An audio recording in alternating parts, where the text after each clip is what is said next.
Shalom semuanya, selamat pagi. Sebelum beraktivitas, mari kita merenungkan sebagian kecil firman Tuhan. Mari kita berdoa. Tuhan, terima kasih Tuhan buat hari ini Tuhan. Kau bangunkan kami dengan badan yang sehat dan segar Tuhan. Kami ingin memulainya bersamamu Tuhan, karena di luar Engkau kami gak bisa berbuat apa-apa. Kami ingin merenungkan sebagian kecil firman-Mu Tuhan. Bila firman-Mu yang disampaikan boleh benar-benar berasal dari Engkau, menjadi kekuatan kami Tuhan, dasar kami untuk melangkah bersamamu Tuhan. Kami serahkan semuanya Tuhan ke dalam tangan-Mu. Di dalam nama Tuhan Yesus kami dan mengucap syukur, haleluya, amin. Shalom semuanya, selamat pagi. Sebelum kita memulai aktivitas kita hari ini maupun seminggu ini, mari kita merenungkan sebagian kecil firman Tuhan. Tema hari ini adalah berseru, berserah, berharap hanya kepada Yesus. Kita buka dalam Matius 15 ayat 21 sampai 28. Akan saya bacakan bersama-sama. Lalu Yesus pergi dari situ dan menyingkir ke daerah Tirus dan Sidon. Maka datanglah seorang perempuan Kanaan dari daerah itu dan berseru, "Kasihanilah aku ya Tuhan, anak Daud, karena anakku perempuan kerasukan setan dan sangat menderita." Tetapi Yesus sama sekali tidak menjawabnya. Lalu murid-muridnya datang dan meminta kepadanya, "Suruhlah ia pergi." Ia mengikuti kita dengan berteriak-teriak. Jawab Yesus, "Aku diutus hanya kepada domba-domba yang hilang dari umat Israel." Tetapi perempuan itu mendekat dan menyembah Dia sambil berkata, "Tuhan, tolonglah aku." Tetapi Yesus menjawab, "Tidak patut mengambil roti yang disediakan bagi anak-anak dan melemparkannya kepada anjing." Kata perempuan itu, "Benar Tuhan, namun anjing itu makan rempah-rempah yang jatuh dari meja tuannya."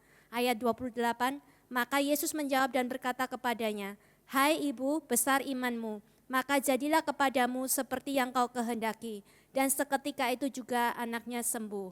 Amin. Berbahagialah siap kita yang mendengar firman Tuhan, menyimpannya dalam hati dan melakukannya dalam kehidupan sehari-hari. Akan saya bahas satu persatu. Ini kisah pada saat itu Yesus, ayat 21, lalu Yesus pergi dari situ dan menyingkir ke daerah Tirus dan Sidon. Dari situ di sini adalah kalau kita baca pasal sebelumnya, Tuhan Yesus pergi ke Genesaret. Di Genesaret Tuhan Yesus menyembuhkan banyak orang sakit, bahkan didatangi orang Farisi dan Saduki mempertanyakan tentang murid-muridnya yang makan tanpa mencuci tangan, dianggap najis. Dan Tuhan Yesus menegaskan bahwa apa yang keluar dari hati, keluar dari mulut, itulah yang najis. Lalu Yesus meninggalkan tempat itu, meninggalkan Genesaret, menuju ke Tirus dan Sidon. Kita baca ayat 22, maka datanglah seorang perempuan Kanaan dari daerah itu dan berseru, "Kasihanilah aku ya Tuhan, anak Daud, karena anakku perempuan kerasukan setan dan sangat menderita." Di sini dikatakan datang seorang perempuan Kanaan. Kita tahu Yesus dari Genesaret ke Tirus yang berjarak kurang lebih 60 km.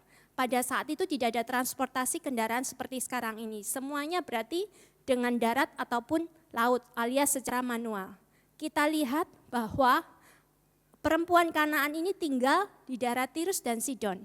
Beliau bukan dari Israel ataupun bangsa Yahudi, tetapi beliau demi anaknya berusaha mencari cara menyembuhkan anaknya. Mungkin udah berusaha ke sana kemari. Kita tahu kalau zaman dulu tidak ada warta gereja. Juga tidak ada official website yang menyatakan hari ini Tuhan Yesus bakal khotbah di sini. Tuhan Yesus bahkan datang kemari. Ataupun dari para murid ada jadwal official Tuhan Yesus. Ataupun KKR, warta gereja besar-besaran dipasang di papan, gak ada. Dan padahal wanita tersebut adalah dari Kanaan, di mana di Kanaan sendiri sebenarnya banyak ala-ala dalam huruf kecil, ilah-ilah, Baal-Baal, dewa-dewa yang dipercaya juga. Tetapi wanita ini bisa dengan yakin datang kepada Yesus, tentunya mendengar berita tentang Tuhan Yesus. Karena itu dalam kehidupan kita sehari-hari, iman timbul dari pendengaran akan firman Tuhan. Apa yang masuk dari kita, itu menentukan apa yang kita pikirkan, apa yang kita perbuat. Kalau kita selama ini masukannya berita-berita duniawi atau kriminalitas, hal-hal yang negatif, tentu otomatis pikiran kita juga pikiran yang duniawi. Tapi kalau lagu-lagu yang kita dengarkan, lagu rohani, khotbah-khotbah, komunitas, bukan eksklusif, tetapi kita harus memfilter mana yang boleh masuk, mana yang tidak. Berikutnya, ayat 23. Tetapi Yesus sama sekali tidak menjawabnya. Lalu murid-muridnya datang dan meminta kepadanya, "Suruhlah ia pergi." Ia mengikuti kita dengan berteriak-teriak. Ayat 24, jawab Yesus, Aku diutus hanya kepada domba-domba yang hilang dari umat Israel. Ayat 25, tetapi perempuan itu mendekat dan menyembah Dia sambil berkata, Tuhan, tolonglah aku. Tetapi Yesus menjawab, tidak patut mengambil roti yang disediakan bagi anak-anak dan melemparkannya kepada anjing. Kita sekarang coba membayangkan, misalnya di zaman modern ini, perempuan Kanaan tersebut sudah senang nih, udah ngos-ngosan, ngikutin Yesus, lari ke sini kemari, akhirnya ketemu. Di sini Yesus, tolong sembuhkan anak saya. Tetapi Yesusnya cuek. Itu pertama kali dia minta tolong. Terus yang kedua diusir oleh para murid. Yang ketiga, Yesus menolak secara halus. Yesus berkata, saya hanya melakukan untuk umat Israel. Yang terakhir, Tuhan Yesus menolak dengan cara keras. Dia mengatakan bahwa hanya melakukan mengambil roti yang disediakan bagi anak-anak dan melemparkannya kepada anjing. Secara manusiawi, secara duniawi, kita udah seneng nih, udah susah-susah cari Yesus, berpengharapan penuh, percaya penuh sama Yesus. Ternyata sama Yesus dicuekin, diusir sama muridnya, bahkan dikatakan sampai anjing, bahkan gak dianggap. Kira-kira kalaupun wanita ini menolak ataupun protes, ataupun ya sudahlah saya tak pulang. Kira-kira apakah perempuan Kanaan ini bisa melihat mujizat yang Tuhan lakukan? Saya rasa tidak. Karena dikatakan di ayat berikutnya, setelah dari Tirus atau Sidon, Tuhan kembali ke daerah Genesaret dan ke daerah Dekapolis. Berarti ada momentum Tuhan. Terlambat sedikit, kita gak sabar menunggu, maka kita tidak akan melihat mujizat itu. Pada saat kita kecewa, marah, putus asa, padahal Tuhan sedang melihat iman kita, ketaatan kita, kesetiaan kita. Tuhan ingin kita bertumbuh secara rohani. Apakah kita percaya bulat sama Tuhan sepenuhnya? Apapun yang terjadi, apapun keputusan Tuhan, kita tetap percaya dan yakin bahwa apapun itu Tuhan tetap baik. Dan kita lihat akhirnya, ayat 27, kita lihat kerendahan hati perempuan Kanaan ini. Kata perempuan itu, benar Tuhan, namun anjing itu pun makan remah-remah yang jatuh dari meja tuannya. Maka Yesus menjawab dan berkata kepadanya, hai ibu, besar imanmu, maka jadilah kepadamu seperti yang kau kehendaki. Dan seketika itu juga anaknya sembuh. Kita lihat iman perempuan ini. Dia percaya begitu aja, padahal Tuhan Yesus hanya mengucap, anakmu sembuh. Karena imanmu menyelamatkanmu, terjadilah sesuai dengan kehendakmu. Anaknya posisi di rumah, ibunya yang menghadap Tuhan Yesus 4 mata.